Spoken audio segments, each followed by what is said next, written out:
yang sempurna. Paulus seorang rasul Tuhan, orang-orang yang sempurna. Musa juga punya kekurangan. Elia sama. Bapak Ibu yang terkasih, Tuhan memanggil setiap orang bukan karena mereka sempurna. Tuhan memakai setiap orang bukan karena lebih dahulu mereka itu mampu. Tuhan tidak memanggil orang yang mampu, melainkan Tuhan memampukan mereka yang Dia panggil. Banyak di antara saudara hari ini yang sakit karena dalam pikiran Bapak Ibu sekalian masih menyimpan banyak yang tidak benar, yang najis, yang tidak adil, yang kotor, yang tidak baik didengar, dan hal-hal yang tidak terpuji. Marilah kita bersama-sama hari ini meyakini bahwa setiap kita bisa dipakai Tuhan, bukan karena kita sempurna, tetapi asal kita mau berkata, Tuhan, saya mau hidupku, keluargaku ini, saya mau Tuhan. Maka Tuhan akan memampukan mereka, keluarga yang dipanggilnya. Tuhan akan memperlengkapi. Dan kalau sampai hari ini engkau dengar ini, dan banyak di antara saudara yang sakit, mari kita tanggalkan semua hal-hal yang membuat kita sakit, dan kita mau terima firman, dan kita mau terima kesembuhan, kita mau terima hidup yang baru, kita mau terima berkat Tuhan, umur yang panjang. Saya mau bertanya nih, siapa di antara saudara yang rindu seperti saya, minta berkat Tuhan, umur panjang saya. Tuhan, umur panjang dari Tuhan itu sehat, ya, menua dan sehat, puji Tuhan. Dan saya juga berdoa minta sama Tuhan supaya saya dan keluarga, istri dan anak-anak menua bersama untuk menyaksikan kebaikan Tuhan Yesus. Saudara yang masih sering khawatir, sebentar kita akan membaca ayat-ayat firman Tuhan. Jangan khawatir lagi ya, dan hiduplah sebagai orang-orang yang benar, orang-orang percaya dengan sebuah keyakinan hidup yang dipelihara Tuhan. Time for Bible. Kita akan melihat bersama-sama dari Filipi pasal 4 ayat yang ke-6 sampai ayat yang ke-8. Filipi pasal 4 ayat 6 sampai 8. Puji Tuhan.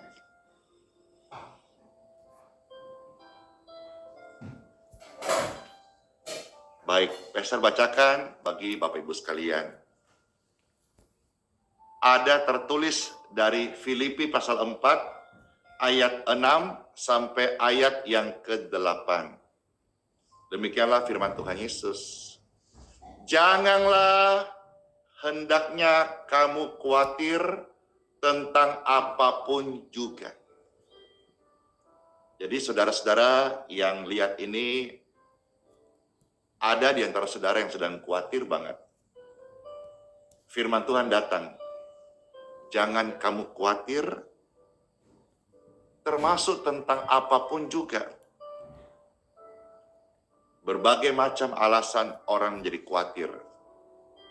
Tapi firman Tuhan mengingatkan kita dan memberitahu, jangan kau khawatir tentang apapun juga. Jadi termasuk hal apapun juga yang membuat engkau sedang khawatir hari ini, jangan ya Bu ya, Jangan ya Pak ya, jangan ya Dek ya, jangan ya Kak ya, jangan khawatir lagi. Orang yang khawatir hidupnya itu tidak bisa maksimal. Orang yang khawatir itu tidurnya tidak berkualitas. Orang yang berkhawatir itu makannya tidak enak. Banyak ruginya. Padahal sebagai orang yang beriman, kita punya iman, kita mau setiap hari berkemenangan. Amin. Amin. Ya. Jadi bagi Bapak Ibu yang saat ini sedang khawatir, ini obatnya. Alkitab mencatat, nyatakanlah dalam segala hal keinginanmu kepada Tuhan melalui doa dan permohonan, ucapan syukur. Jadi saat kita khawatir, obatnya adalah DOA, doa permohonan, doa syukur kepada Tuhan. Itu tidak sia-sia. Tuhan dengar, Tuhan perhitungkan, Tuhan jamah, Tuhan jawab setiap doa-doa yang engkau naikkan. Ketika engkau khawatir, jangan engkau cemas, melainkan berdoalah.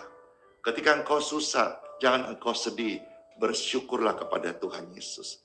Ketika engkau difitnah oleh orang lain, dan kalau itu adalah sebuah pembelajaran, dewasalah. Ketika engkau dinasihati oleh orang lain, dan itu adalah sebuah kebenaran dan kebaikan, berubahlah, koreksilah dirimu. Karena semua itu Tuhan izinkan supaya kita menjadi semakin dewasa di dalam mengikut Tuhan Yesus. Ya, apa yang kau khawatirkan hari ini obatnya. Bawa dalam doa. Hal yang pertama engkau rasakan saat berdoa, pasti engkau mendapat ketenangan. Ketenangan kita, ketenangan manusia itu dekat dengan Tuhan. Seperti pernah dikatakan dalam kitab Mazmur 62, hanya dekat Tuhan saja aku tenang, sebab daripadanya lah keselamatanku. Puji Tuhan, puji Tuhan. Saya harap pembukaan renungan ini membuat saudara-saudara merdeka dari rasa khawatir. Ya, yang ngomong ini juga bukan berarti kebal khawatir, tapi saya mau sampaikan bahwa firman yang Tuhan kasih kepada kita dalam Bible, ini adalah firman kehidupan. Artinya, waktu engkau praktekkan dalam hidupmu, engkau akan mengalami kehidupan firman itu sendiri. Baik, sekarang saya lanjutkan ayat 7 sampai yang ke-8.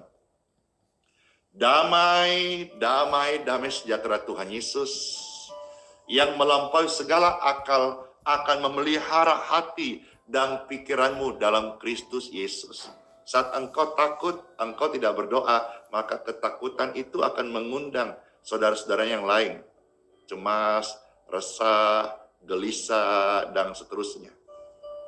Namun Tuhan di sini ajar kita, waktu engkau takut, engkau mau datang cari obat sama Tuhan lewat doa, maka saudara akan, saya katakan tadi, langsung boleh merasakan ketenangan yang instan saat orang khawatir, lantas dia berdoa kepada Tuhan.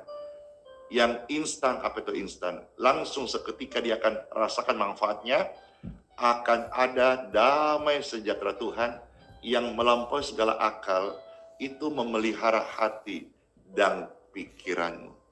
Kalau orang khawatir diserang apanya? Pikirannya toh. Akhirnya pikirannya kalut, hatinya nggak tenang. Waktu engkau berdoa, maka damai Tuhan akan memenuhi segala akal dan akan memelihara hatimu dan pikiranmu dalam Kristus Yesus. Banyak orang sakit hari ini karena dalam pikirannya ya dia memikirkan hal-hal yang keliru, yang tidak baik, tidak adil, ya, yang kotor, yang pahit, maka disebut kepahitan gitu. Yang tidak baik didengar, dia dengar, yang melemahkan, yang tidak baik, baik pun dia simpan dalam hatinya, dia pikir-pikirkan. Itu semua sel-sel penyakit rohani yang ketika masuk dalam pikiranmu akan memberi dampak kepada jasmani kita. Contoh Alkitab pernah bilang, ya, perkataan yang buruk itu menjalar seperti kanker. Ya, kanker itu penyakit medis dan bisa dilihat MRI, scan dan sebagainya.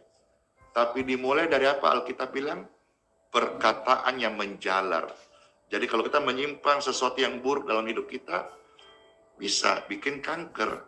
Dari apa yang hanya di alam roh bisa memberi dampak negatif kepada tubuh jasmani. Sebaliknya, firman Tuhan datang bisa memberikan dampak positif kepada tubuhmu yang fisik saat ini.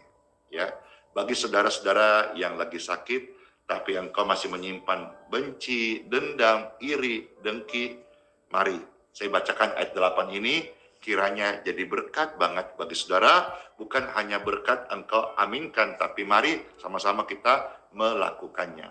Filipi pasal 4 ayat yang ke-8. Jadi akhirnya saudara-saudara, semua yang benar, semua yang mulia, semua yang adil, semua yang suci, semua yang manis, semua yang sedap didengar, semua yang disebut kebajikan, dan patut dipuji, pikirkanlah semuanya itu. Jadi dalam Tuhan itu terjadi sebuah pembalikan.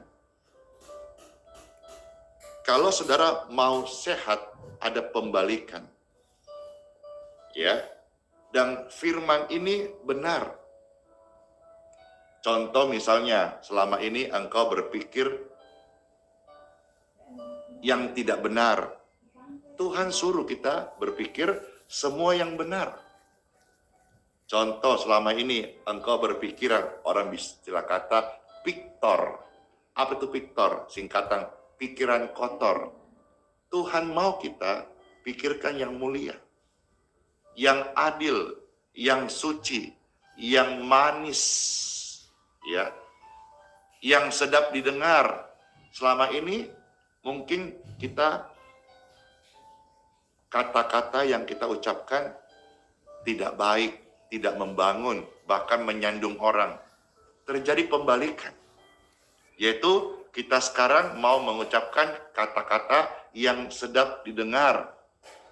Kebajikan, patut dipuji, pikirkanlah semuanya itu. Puji Tuhan, saya cek dulu. Ada masukan katanya agak nge-lag ini di platform TikTok.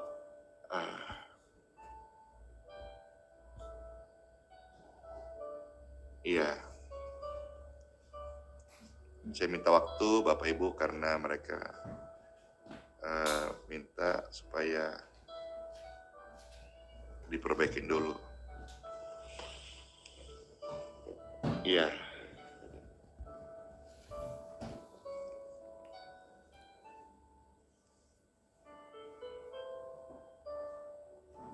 Saya harap di Facebook dan di YouTube lancar yang baik ya, tidak ada gangguan.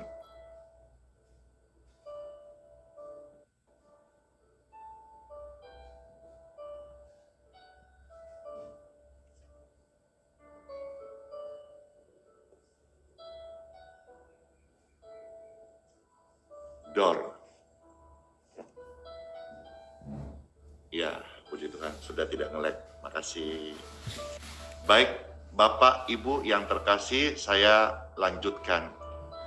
Bagaimana supaya kita bisa hidup, ya, pembalikan itu. Seperti apa yang tadi sampaikan, apa yang kita baca firman Tuhan. Mari kita lanjutkan sekarang. Kolose pasal 3, ayat 5 sampai ayat yang ke-10. Pembacaan firman Tuhan diambil dari saat ini. Kolose pasal 3, ayat 5 sampai ayat yang ke-10. Puji Tuhan. Ya, saya menyapa yang baru pertama kali datang atau yang katanya baru gabung karena telat, ya. nggak apa-apa, silakan bergabung dan silakan dibantu tap-tap layarnya. Ya, Kolose pasal 3 ayat 5 sampai 10. Ini firman Tuhan. Saya bacakan ya. Ada tertulis, karena itu matikanlah dalam dirimu segala sesuatu yang duniawi, yaitu percabulan, kenajisan, hawa nafsu, nafsu jahat, dan juga keserakahan yang sama dengan penyembahan berhala. Ayat 6, semuanya itu mendatangkan murka Tuhan. Ya, murka Tuhan buat siapa?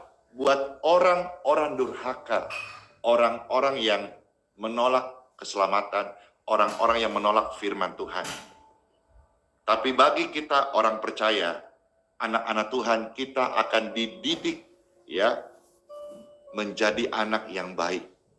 Karena sebagai orang Kristen dikatakan Tuhan di sorga itu adalah Bapa kita. Bapa di dunia saja tidak membuang anaknya, apalagi Bapa di surga yang mengasihi engkau. Jadi murka Tuhan itu bagi orang-orang durhaka.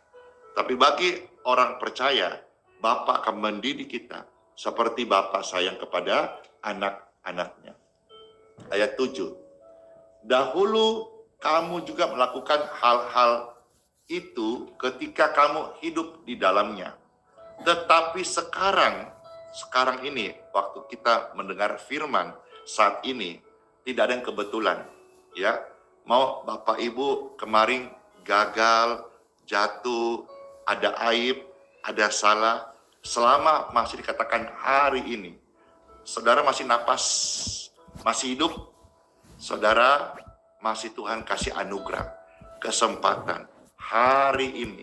Maka saat ini, hari ini, waktu engkau dengarkan firman Tuhan ini, janganlah keraskan hatimu.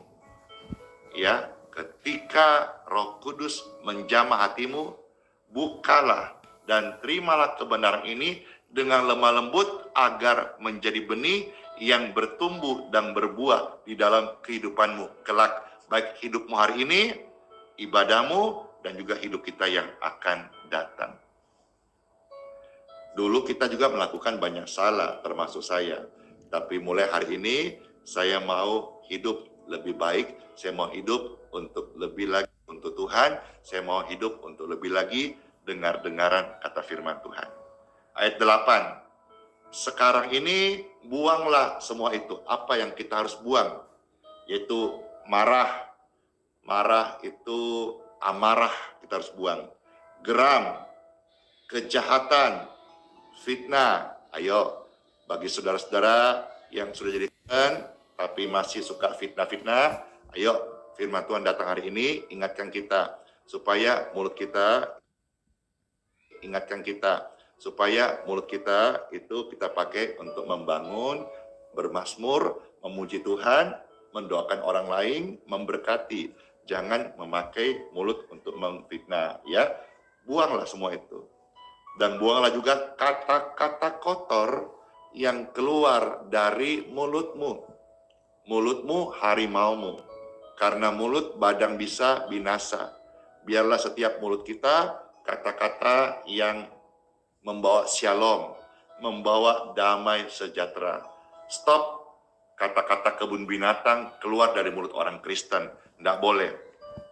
Ya, tapi orang Kristen harus ucapkan kata-kata sesuai dengan firman Tuhan Yesus. Amin. Amin. Puji Tuhan. Ya, ayat 9 sampai 10. Jangan lagi kamu saling mendustai. Jangan ada dusta di antara kita.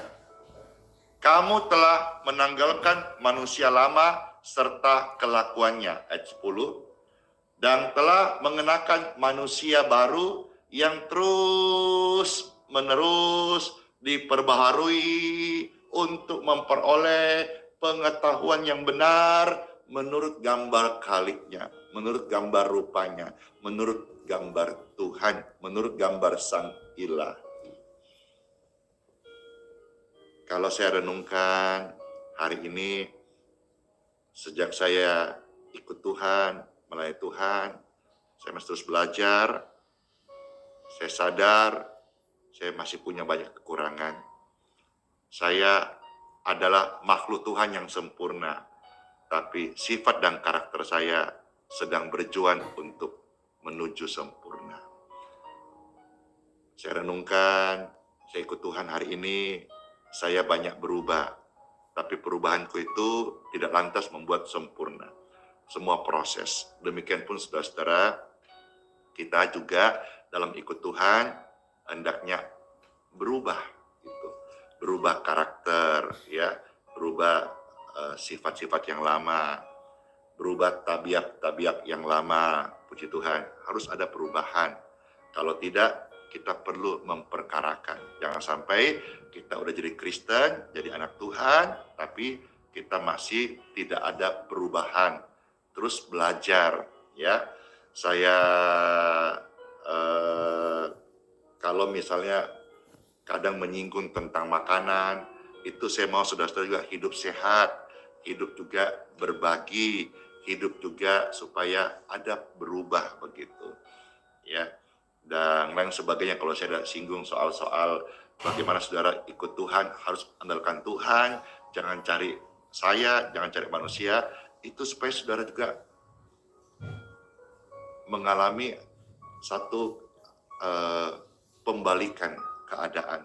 Yang dulu kita dilayani hamba Tuhan, puji Tuhan, sekarang kita mau andalkan Tuhan gitu. Jadi harus kita mengalami perubahan, kedewasaan, akil balik, dan sesuatu yang menuju kepada kesempurnaan ilahi kepada teladan Yesus Kristus. Ya, oleh sebab itu Bapak Ibu sekalian, saya mau close satu ayat. Ayat ini saya jujur favorit banget. Di mana ayat ini terambil dari Yakobus pasal 4 ayat yang ke-7. Ya, saya kira kalau saudara-saudara baca ayat ini, Rema juga bisa menjadi ayat emas, ayat favorit dalam hidup Bapak Ibu sekalian sebelum kita akan berdoa. Yakobus 4 ayat yang ke-7. Puji Tuhan, terima kasih udah diposting ulang, terima kasih udah di-subscribe channel YouTube-nya, terima kasih sudah di-like, ya. Terima kasih di TikTok, wah udah dibantu tap-tap layarnya sehingga live-nya Pastor Melayani ini semarak, senantiasa ramai, puji Tuhan. Yakobus 4 ayat yang ke-7. Bapak Ibu bisa lihat, kalau ada stabilo, saudara bisa kasih tanda di sana.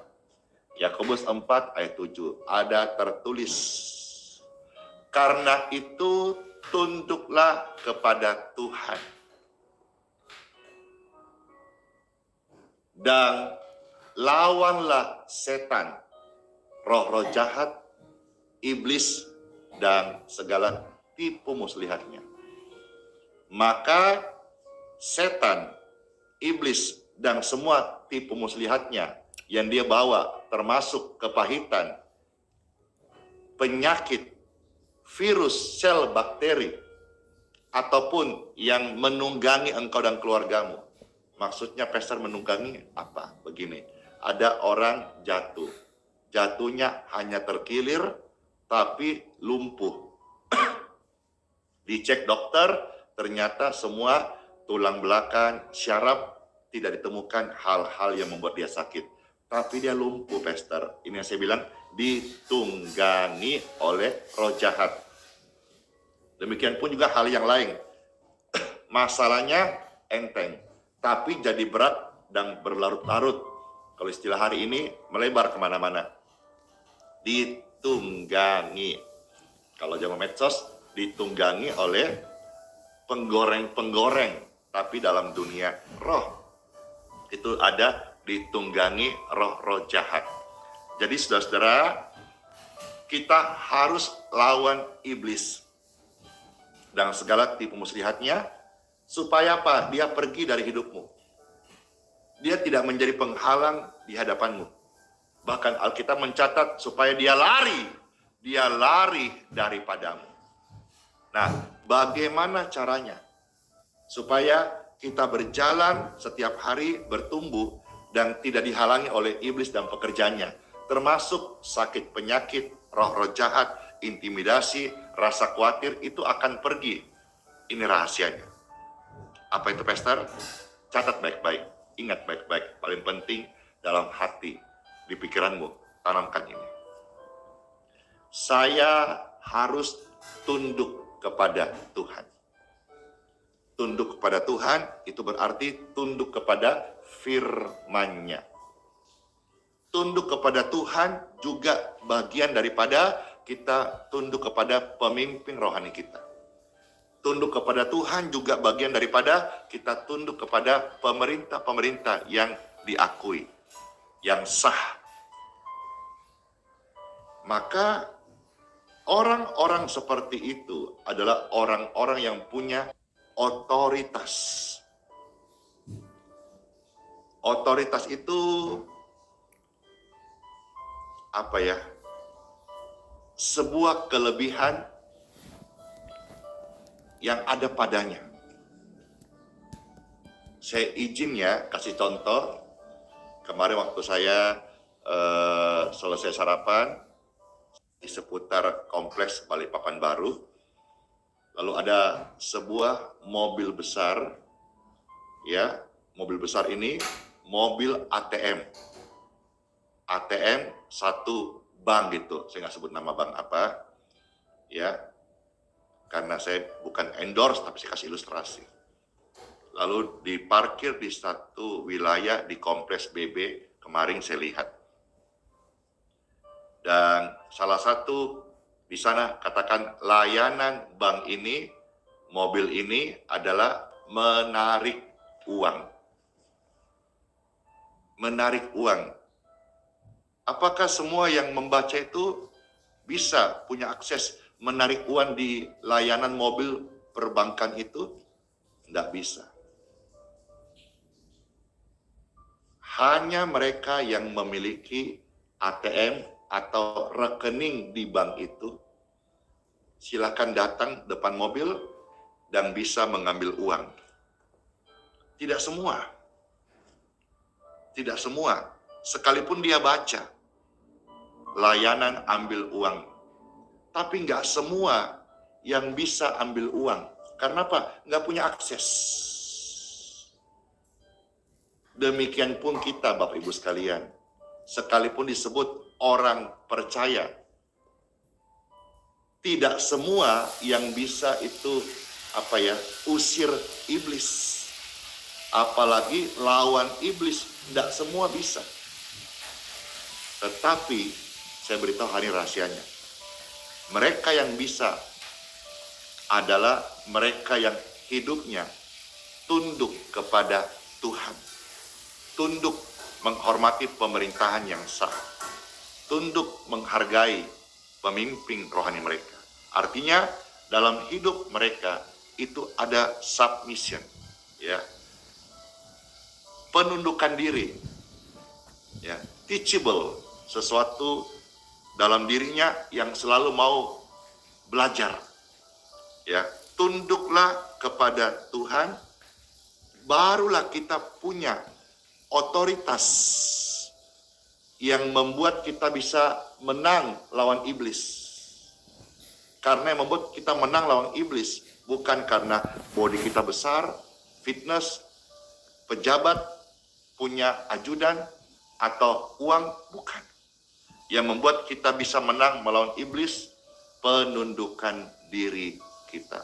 Matikanlah segala sesuatu yang buruk dalam hidupmu, dan hari ini masuklah dalam pembalikan rohani. Hiduplah benar, hiduplah dalam pimpinan Tuhan Yesus, dan hiduplah sebagai orang percaya yang punya otoritas. Ingat, stop komplain, stop mengeluh. Tuhan memanggil orang-orang yang Tuhan panggil, Tuhan pakai, bukan karena mereka mampu loh ya, bukan karena mereka sempurna. Tuhan memanggil orang yang mau, lalu yang datang kepada Tuhan yang mau, Tuhanlah yang akan mampukan. Saya berdoa setiap orang yang dengar firman ini, mereka boleh mengalami hidup yang baru. Dan khusus saudara yang susah, yang sakit, lewat kebenaran firman Tuhan, saudara mengalami kesembuhan. Let's pray. Tuhan, terima kasih buat sabda firman-Mu. Kami mengucap syukur. Dalam nama Tuhan Yesus. Amin.